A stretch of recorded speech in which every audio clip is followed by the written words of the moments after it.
আজকে কথা বলবো জাতীয় সঙ্গীত নিয়ে। হ্যাঁ, স্পষ্ট করে বলছি, দীর্ঘ 52 বছর যেই সঙ্গীতটা আমাদের উপর চাপিয়ে দেওয়া হয়েছিল রবীন্দ্রনাথের, সেই সঙ্গীতের পরিবর্তনের আহ্বান নিয়ে, পরিবর্তনের আওয়াজ নিয়ে। কেনই আওয়াজ উঠাবো? এই জন্য উঠাবো কারণ এই সঙ্গীত আমাদের জাতিসত্তার, আমাদের সভ্যতা সংস্কৃতির, আমাদের ইতিহাস ইতিবৃত্তের সেটা প্রতিনিধিত্ব করে না। বরং এই সঙ্গীতের পরতে পরতে আছে আমাদের দেশ ও স্বাধীনতা বিরোধী কথা, আছে আমাদের সভ্যতা সংস্কৃতি বিরোধী কথা, আছে আমাদের ধর্ম বিশ্বাস ও বোধ বিরোধী কথা, আছে আমাদের ইতিহাস ঐতিহ্য বিরোধী কথা।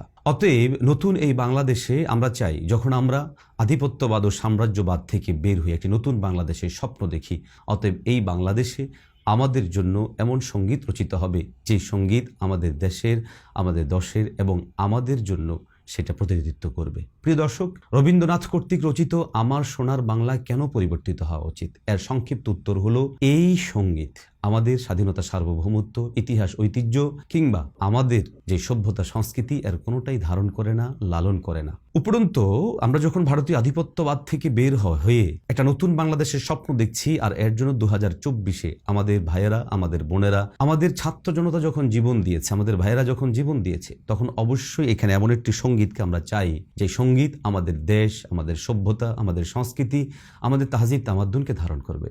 আমরা কেন রবীন্দ্রনাথ কর্তৃক রচিত এই সঙ্গীত চাই না? এর একটা কারণ হলো, এই জাতীয় সঙ্গীতে বাংলাদেশের নামটুকু পর্যন্ত নেই। অতএব যেই সঙ্গীত আমাদের দেশের নামটুকু পর্যন্ত নেই, আমি এই সঙ্গীতটা চাইতে পারি না।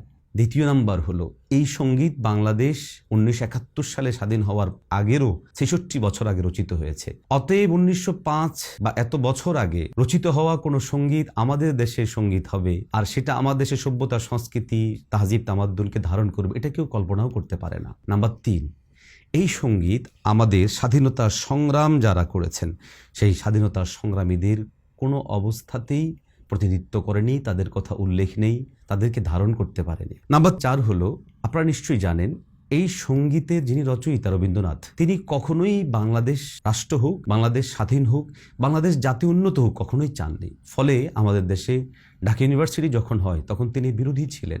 আর ঐতিহাসিকভাবে এটা কথিত আছে যে আমার সোনার বাংলা তিনি এটা লিখেছেনই তখন যখন বাংলাদেশ স্বতন্ত্রভাবে স্বকীয় সত্তা পেতে যাচ্ছিল, তখন তিনি এটা সহ্য করতে পারেননি। তখন তিনি দুঃখ ভরে আমার সোনার বাংলা বলে দুটো বাংলাকে, পূর্ব বাংলা, পশ্চিম বাংলা, উভয়টাকে একাকার করেই তিনি এটা গিয়েছিলেন, এই আফসোস থেকে যেন এটা ভিন্ন না হয়। অতএব কারণে আমাদের স্বাধীনতা সার্বভৌমত্বের সাথে সম্পৃক্ত নয় এমন একটা সঙ্গীতকে আমি আমার দেশের সঙ্গীত হিসেবে মেনে নিতে পারি না। উপরন্তু এখানে আমার ধর্ম বিশ্বাসের সাথে বিরোধপূর্ণ বেশ কিছু বিষয় তো অবশ্যই আছে। তাছাড়া এই সঙ্গীত গাওয়ার যে স্টাইল এবং সেখানে যেই বাদ্যযন্ত্রের সম্পৃক্ততা করা হয়, সেটাও সুস্পষ্টভাবে শরীর দৃষ্টিকোণ থেকে হারাম। অতএব কারণে আমাদের দেশের জন্য স্বাধীনতা সার্বভৌমত্বকে ধারণ করে, জাতীয় বীরদেরকে ধারণ করে, ইতিহাসকে ধারণ করে, ঐতিহ্যকে ধারণ করে এমন একটা বিষয় হওয়া উচিত আমাদের জাতীয় সঙ্গীত। এর বাহিরে এমন কোনো ব্যক্তি যিনি আমাদের স্বাধীনতা বিরোধী ছিলেন, যিনি আমাদের অস্তিত্ব সহ্য করতে পারেননি, যিনি আমাদের উন্নতি কখনো সহ্য করেননি, এমন একটা ব্যক্তির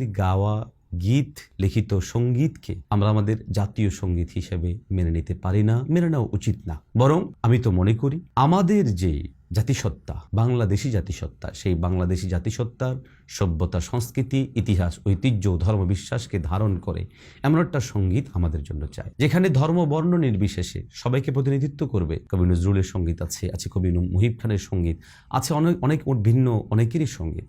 সেই সঙ্গীতগুলোর কোনো একটা হতে পারে আমাদের দেশের জাতীয় সঙ্গীত। নতুন প্রজন্মের কাছে, নতুন ভাইদের কাছে আহ্বান জানাবো, আমাদের সন্তানরা যেন সঙ্গীতের মাধ্যমে উদ্দীপ্ত হতে পারে, উজ্জীবিত হতে পারে, তারা যেন জেগে উঠতে পারে। অতএব জাগরণী এমন একটা সঙ্গীতই চাই আমাদের জন্য, যেটা সর্বত্র গাওয়া যাবে, যেটা সব জায়গায় গেয়ে আমাদের সন্তানরা উদ্দীপ্ত হবে। আপনারা সেই উদ্যোগ গ্রহণ করবেন, আপনারা সেই তৎপরতা চালাবেন, এই আহ্বান জানিয়ে আজকে শেষ করছি। আসসালামু আলাইকুম ওয়া রাহমাতুল্লাহি ওয়া বারাকাতুহু।